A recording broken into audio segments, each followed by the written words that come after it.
The West was built on racism. It's time we faced that. In schools and at universities, we are sold a lie. It is the lie that the three great revolutions of science, industry, and politics are solely responsible for the advancement of the West. But in truth, none of this so-called progress happens without the genocide in the Americas, the barbaric slavery of African people, and the colonization of most of the world by European powers.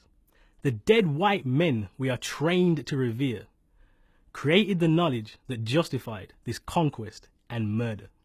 But the narrow, Eurocentric parade of dead white men as the center of knowledge is finally being challenged in our institutions.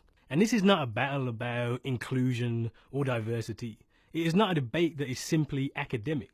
The knowledge that the establishment is so quick to defend produced the racism that has shaped the unjust world that we live in today. Think about this. Why did the founding fathers of America see no contradiction in declaring that all men are created equal, whilst many of them were slave owners?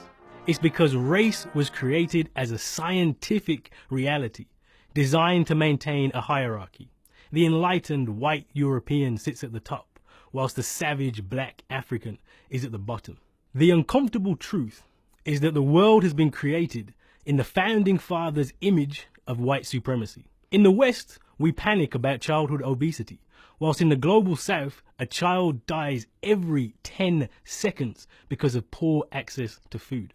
The myth of an enlightened Europe spreading truth and progress across the world is so powerful and attractive because it helps us to sleep at night. But global inequality is not an accident. It is by design. It provides the cheap labor and materials that mean we can afford so much for so little. The world can only ever be as equal as the knowledge it is built upon. The battle to decolonize education is the first step in shaking us out of our progressive delusions and creating the world anew.